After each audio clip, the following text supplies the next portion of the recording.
ఇంకా గిన్ని దరఖాస్తున్నాయి.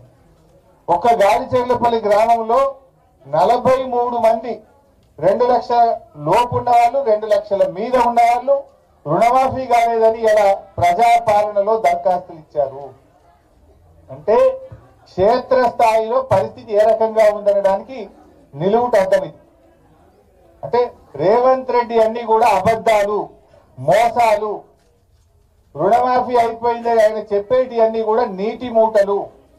గ్రామాల్లో చూస్తే పాపం ప్రజలు రుణమాఫీ కాక చాలా ఇబ్బంది పడుతున్న పరిస్థితి ఉంది. వాస్తవానికి నువ్వు చెప్పింది 41,000 కోట్ల రూపాయలు రుణమాఫీ అని చెప్పినావు, కానీ చేసింది 16-17 చేసినావు. సగం కూడా చేయలేను, సగం చేయలే, మొత్తం అయిపోయిందని చేతులు లావట్యం. రా, దమ్ముంటే ఊర్లోకి రా, గ్రామ సభల్లో రా. ముఖ్యమంత్రి రేవంత్ రెడ్డి నువ్వు హైదరాబాద్ లో కూర్చుండు కాదు, ఏ ఊర్లో గ్రామ సభకు వస్తావు రా, నేను కూడా వస్తా, పోదాంప. ఇంకా 2 రోజులు ఉన్నాయి కదా గ్రామ సభలు. ఏ మంత్రి వస్తాడో, ఏ ముఖ్యమంత్రి వస్తాడో రమ్మనండి.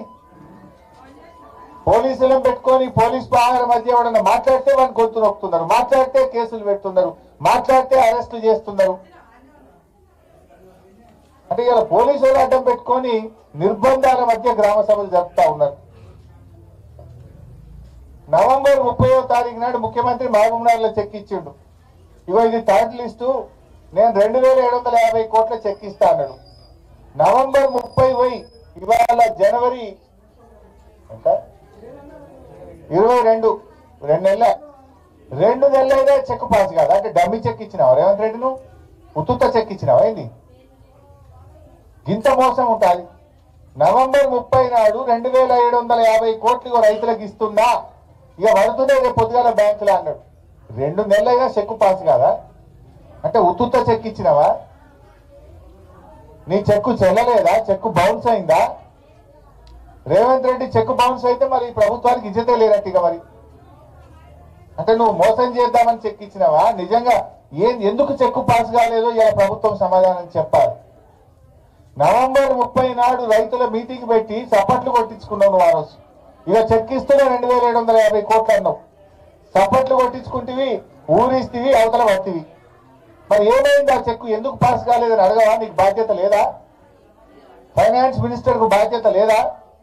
ముఖ్యమంత్రికి బాధ్యత లేదా? ఏమైంది ఆ చెక్కు? లిస్ట్ లో పేరు వచ్చి కూడా 2 నెలలు అయింది, మాకు డబ్బులు పడలేదు అని గ్రామ సభలో పాపం మా రైతులు అడుగుతా ఉన్నారు.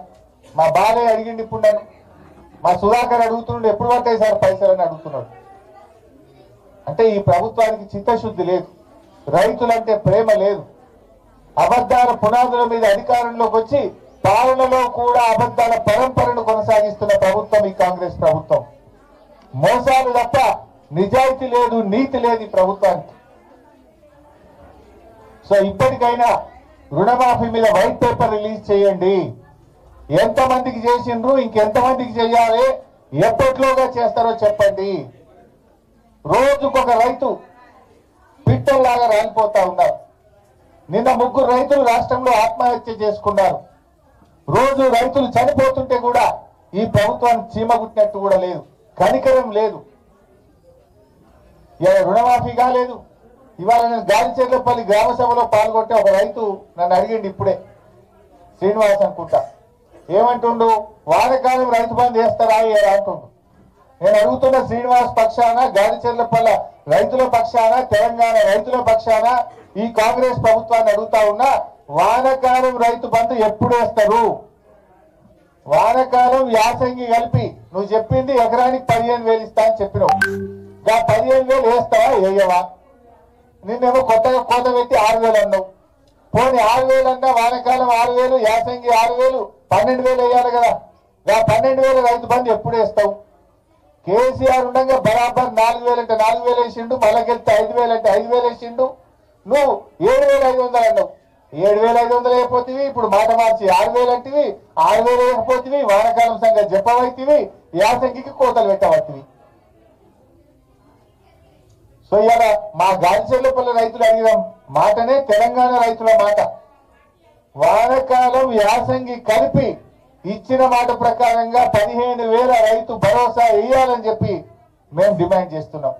నువ్వు 6,000 వేసినావు అనుకో, ఇచ్చింది 6,000, కోత పెట్టింది 9,000, అంతే కదా.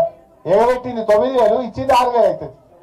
కేసీఆర్ ఇచ్చినట్టు ఇచ్చిన 10,000 అంటే నువ్వు ఆరిస్తే 4,000 కొత్త పెట్టినట్టేనే. పాత లెక్క చూస్తే 4,000, నువ్వు చెప్పిన ప్రకారంగా చూస్తే ఎకరానికి 6,000 కొత్త 9,000 కొత్త పెట్టినట్టు. పాత లెక్క చూస్తే 10 6 పడ్డాయి అంటే 4,000 కొత్త పెట్టినావు. నువ్వు చెప్పిన ప్రకారం